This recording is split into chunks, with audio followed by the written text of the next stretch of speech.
288 பேர் ஆதரவு தெரிவித்தாலும் அருமை சகோதரர்களே 232 பேர் எதிர்ப்பு தெரிவித்து வாக்களித்திருக்கிறார்கள். அதன் மூலமாக இந்த கூட்டத்தின் வழியாக அவர்களுக்கு நன்றி செலுத்துகின்றோம்.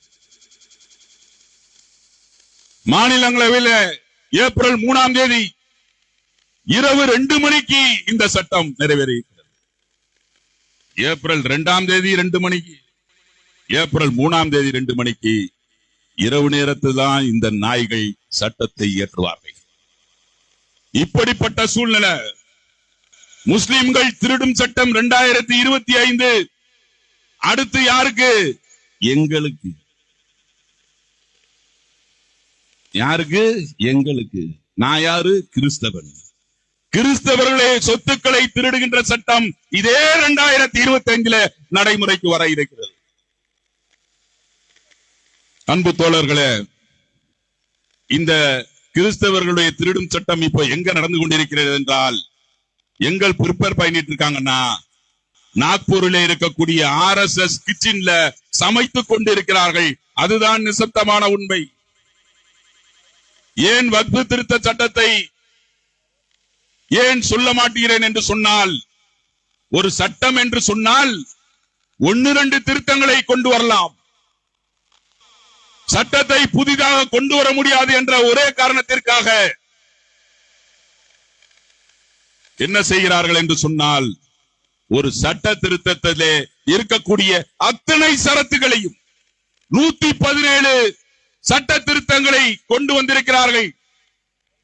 அதிலே மிக அதிகமாக பாதிப்படைய போகிறது 44 சட்ட திருத்தங்கள். இதுக்கு பேர் சட்ட திருத்தமா? இல்லை, புதிய சட்டம் தான். இந்த சட்டத்திற்கு பெயர் முஸ்லிம் சொத்துக்களை திருடுகின்ற சட்டம் 2025.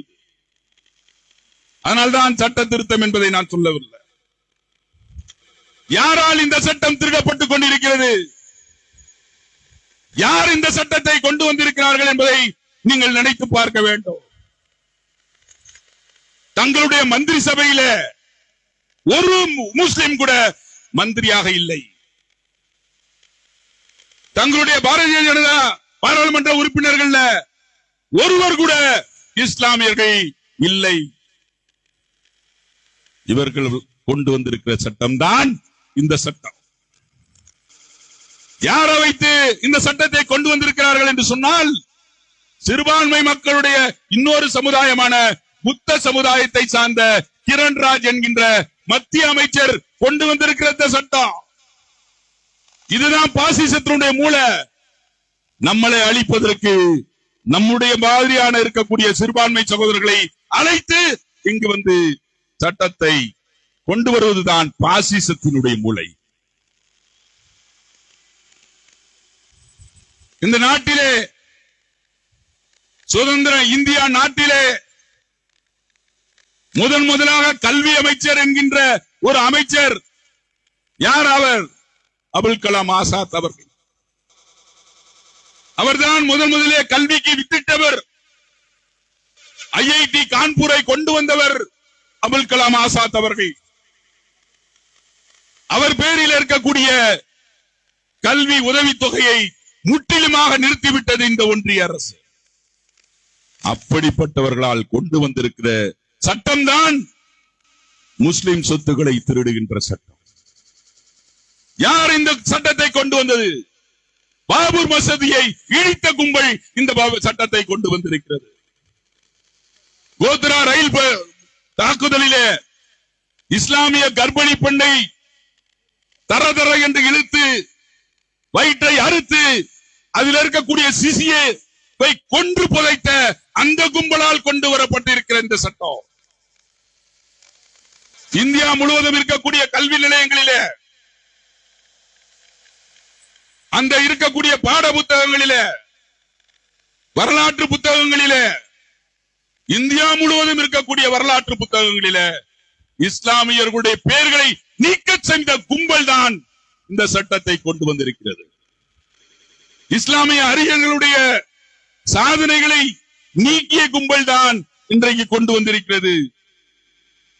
இந்தியா சுதந்திரம் பெற வேண்டும் என்கின்ற வேட்கையோடு இருந்த இஸ்லாமிய போர் வீரர்களுடைய பெயர்களை நீக்கம் செய்த அதே கும்பல் தான் இந்த திருடும் சட்டத்தை கொண்டு வந்திருக்கிறது. திப்பு சுல்தானுடைய எலும்புகள் எங்கே எங்கே என்று கபர்ஸ்தானிலே தேடுகின்ற கும்பல் இந்த சட்டத்தை கொண்டு வந்திருக்கிறது. ஹைதரலியுடைய வாளை சுக்குநூறாக உடைத்து அதை எங்கே கொண்டு போய் கரைக்கலாம் என்கின்ற அந்த கும்பல் தான் இந்த சட்டத்தை கொண்டு வந்திருக்கிறது. பிஜேபி ஆளுகின்ற மாநிலங்களிலே, அதுவும் குறிப்பாக உத்தரப்பிரதேச மாநிலத்திலே இந்துக்களுடைய விழாக்கள் வந்துவிட்டால் மசூதிகளை கருப்பு துணியிலே மூடுகின்ற கும்பல் தான் இந்த சட்டத்தை கொண்டு வந்திருக்கிறது. மாட்டுக்கறி, மதமாற்றம், லவ் ஜிஹாத், நாட்டுக்கு எதிரான சதி, கொரோனாவை இந்தியா முழுவதும் பரப்பியவர்கள் என்று வெறுப்பு அரசியலை இந்தியாவிலே பரப்பியவர்கள் தான் இன்றைக்கு இந்த சட்டத்தை கொண்டு வந்திருக்கிறார்கள். பசு பாதுகாப்பு என்ற பெயரால் இந்த நாட்டிலே 44 பேரை கொன்று குவித்த கும்பல் தான் இந்த சட்டத்தை கொண்டு வந்திருக்கிறது. சிஏஏ, என்பிஆர், என்சிஆர் என்கின்ற குடியுரிமை சட்டத்தை கொண்டு வந்திருக்கிற அந்த அடங்கா பிடாரிகள் தான் கொண்டு வந்த கும்பல் தான். அதன் மூலம் குறிப்பாக 50 இஸ்லாமியர்களை கொன்று குவித்த கும்பல் தான் இந்த இஸ்லாமியர்களுடைய சொத்தை அபகரிக்க வேண்டும் என்கின்ற சட்டத்தை கொண்டு வந்தது. அன்பு தோழர்களே, அதைவிட ஒருபடி மேலாக அர்னாப் ஜோஸ் சுவாமி என்கின்ற ஒரு பத்திரிகையாளர் 2020ஆம் ஆண்டு கைது செய்யப்படுகிறார். எதற்காக கைது செய்யப்படுகிறார் என்றால் 2018ஆம் ஆண்டு அன்வாய் நாயக் என்பவரை தற்கொலைக்கு தூண்டியதாக வழக்கு போட்டு மகாராஷ்டிரா மாநிலத்தில் அவரை கைது செய்கிறார்கள். அவரை கைது செய்த 24 மணி நேரம், அது அன்றைக்கு அந்த தேதி வெள்ளிக்கிழமை, சனிக்கிழமை உச்சநீதிமன்றம் லீவு.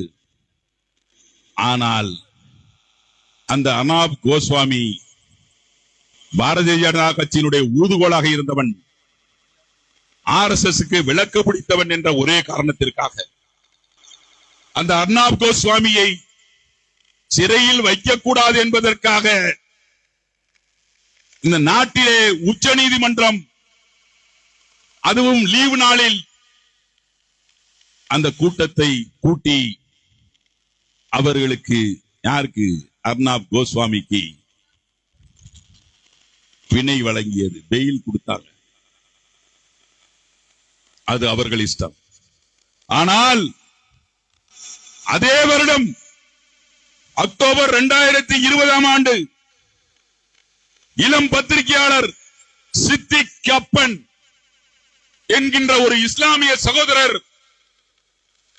ஹத்ராஸிலே ஒரு தலித் சிறுமி, 19 வயது சிறுமி கூட்டு கும்பலால் சிதைக்கப்பட்டால் அதை போய் நான் விசாரித்து என்ன செய்தார்கள் என்பதை நான் எழுத வேண்டும் என்பதற்காக கூட்டம் கூடிய போது அவர் போய் அங்கு விசாரிக்க போனார் என்பதற்காக அவரை கைது செய்து, என்ன வழக்கு தெரியுமா?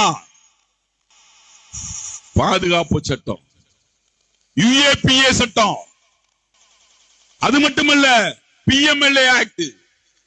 இந்த 2 சட்ட விதிகளையும் போட்டு 2.5 வருடம் சிறையிலே அடைத்து அவரை உள்ளே தள்ளியதுதான் அந்த கும்பலால் கொண்டு வரப்பட்டிருக்கிற சட்டம் தான் இந்த முஸ்லிம் சொத்துக்களை அபகரிக்கும் சட்டம் 2025. அன்பு தோழர்களே, விடுமுறையை கூட விடவில்லை. இஸ்லாமியர்கள் விடுமுறை என்றாலும் அதையும் விடமாட்டேன் என்று சொல்லி ரம்ஜானுக்கு விடுமுறையை ரத்து செய்த கும்பலால் கொண்டு வரப்பட்டிருக்கிற சட்டம். ஹோலி பண்டிகை நடக்கிறது, எனவே ரம்ஜான் தொழுகை வீட்டுக்குள்ளே வைத்துக் கொள்ளுங்கள், வெளியே வராதீர்கள் என்று கொக்கரித்த அந்த கடுமையானவர்கள் கொண்டு வந்திருக்கிற சட்டம் தான் இந்த இஸ்லாமியர்கள் சொத்துக்களை அபகரிக்கிற சட்டம் என்கின்ற ஒரு சட்டத்தை கொண்டு வந்திருக்கிறார்கள். அன்பு தோழர்களே, எந்த நாட்டிலே சட்டம் கொண்டு வந்திருக்கிறார்கள் தெரியுமா?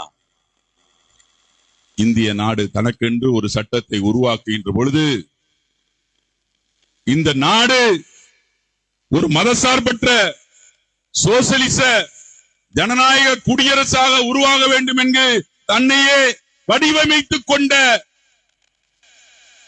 அந்த சட்டத்தை கொண்டிருக்கிற நாடு.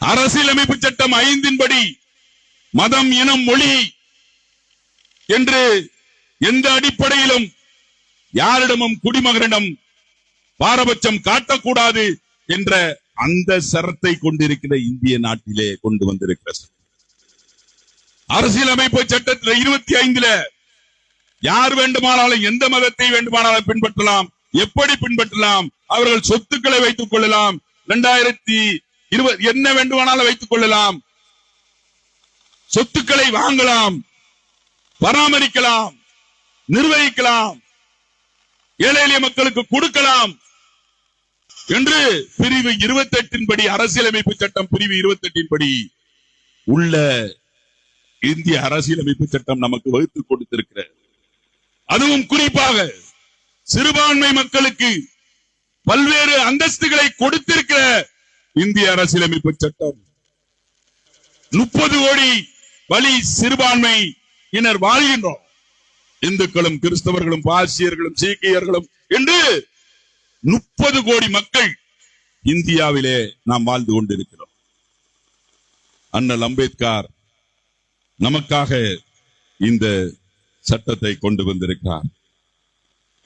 ஆனால் இந்த வக்ஃபு திருத்த சட்டம் என்பது மிக கடுமையான சட்டம். இது குறிப்பாக இந்திய அரசியலமைப்பு சட்டத்திற்கு முற்றிலும் எதிரானது. அப்படிப்பட்ட சட்டத்தை தான் நான் குறிப்பாக சொல்வேன். இந்த நாட்டை வழிநடத்துகிற பிரதமர் மோடி அவர்களும், அமித்ஷா அவர்களும் நவீன திருடர்கள்.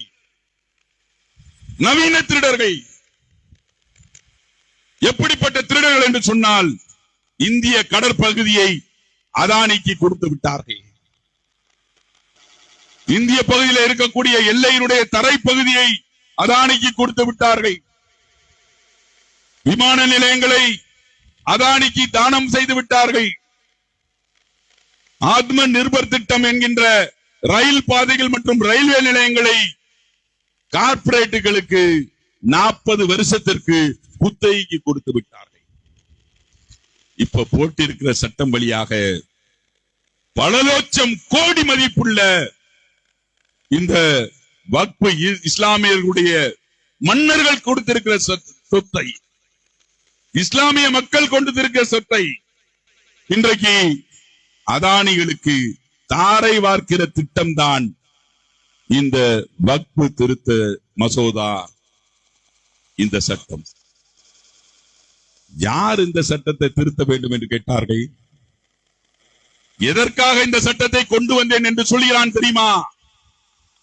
வக்ஃபு வாரியத்தின் மூலமாக இஸ்லாமியர்களுக்கு பாதிக்கப்படுகிறார்கள், இஸ்லாமிய சொத்துக்கள் அபகரிக்கப்படுகிறது. இந்த சட்ட திருத்தத்தை கொண்டு வந்தால் அந்த நிலத்தை அபகரிப்போம், அரசு இதை வழிநடத்தும், சொத்தை காப்பாற்றுகிற முயற்சிதான் இன்று வக்ஃபு சட்ட திருத்த மசோதாவை கொண்டு வந்திருக்கிறோம் என்று பாராளுமன்றத்திலே கொக்கரித்தார்கள். நீங்க யாரா எங்க சொத்தை பாதுகாப்பது? நீங்க யார் சார் இந்த சொத்தை எங்களுக்கு வழிகெடுக்கிறது? எங்களுக்கு அறிவு இல்லையா? எங்களுக்கு தெரியும் எப்படி இந்த சொத்தை பாதுகாப்பது என்று சொல்லி. நான் 117 திருத்தங்களுக்குள்ளே நான் செல்ல விரும்பவில்லை. 1-2 திருத்தங்களுக்கு மட்டும் நான் செல்ல விரும்புகின்றேன். எல்லா திருத்தத்தையும் பேசுவதற்கு இங்கு நேரம் இல்லை. எனவே அன்பு தோழர்களே, ஒன்றே ஒன்று ஆபத்து என்னவென்றால், வக்ஃபு சொத்துக்கு ஆவணம் இல்லை என்று சொன்னால், வக்ஃபு சொத்தினுடைய டாக்குமெண்ட் இல்லை என்று சொன்னால் அந்த சொத்து அரசுடைமையாக்கலாம், அரசுக்கு சொந்தமானது என்று இந்த திருத்தத்தை கொண்டு வந்திருக்கிறார்கள். 100 ஆண்டுகளுக்கு முன்னால இருக்கக்கூடிய சொத்துக்கே நமக்கு டாக்குமெண்ட் கிடையாது. ஆனா 1000 ஆண்டுகளுக்கு முன்பு இஸ்லாமிய மன்னர்கள் கொடுத்திருக்கிற சொத்துக்கு எங்கிருந்துடா நாங்க சர்டிபிகேட் கொடுக்கிறோம்? ஏற்கனவே இஸ்லாமியர்கள் அவங்க தாத்தா சர்டிபிகேட் இருந்தால்தான் இஸ்லாமியர்கள் குடியுரிமை சட்டம் என்று கொண்டு வந்து சொன்னார்கள். இன்றைக்கு அவர்கள் வைத்திருக்கிற சொத்துக்கு 1000 ஆண்டுகளுக்கு முன்பால் இருந்த சொத்துகளுக்கும் நீ டாக்குமெண்டை இப்போது காமித்தால் அது உங்களுடைய சொத்து, இல்லை என்றால் அரசுடைமையாக்கப்படும் என்று உட்கரிக்கிற இந்த காட்டு கும்பல், இது மிகப்பெரிய ஒரு சதி. அதை விட இன்னொரு சதி என்றால்